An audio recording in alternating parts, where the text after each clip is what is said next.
An elderly lady walked into a bank in New York, carrying a large bag of cash. She asked to speak with the bank manager about opening an account because it's a lot of money.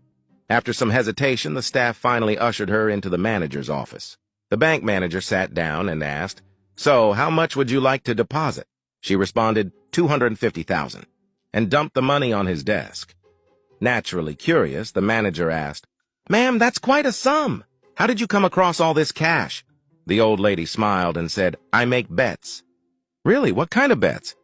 the manager asked. She replied, "Well, for instance, I'll bet you 50,000 that your balls are square." The manager burst out laughing. "That's ridiculous. You could never win a bet like that?" The lady grinned and asked, "Want to bet?"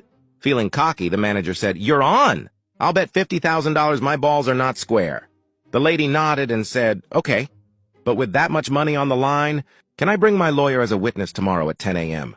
"Sure," replied the confident manager. That night the manager got nervous. He kept checking himself in the mirror, feeling his balls just to be sure. By morning, he was certain he was going to win. The next day, right at 10 a.m., the old lady arrived at the bank with her lawyer. She introduced him to the manager and said, "All right, we have a bet. $50,000 says your balls are square."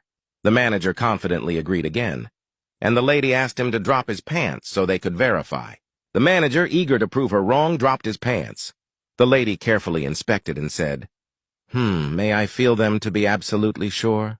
The manager hesitated for a moment, but given the stakes, he allowed her to. While she was examining him, the manager noticed her lawyer banging his head against the wall. He looked over and asked, "What's the matter with your lawyer?" The old lady grinned and replied, "Oh, nothing. I just bet him $200,000 that by 10 a.m. today, I'd have the bank manager's balls in my hand."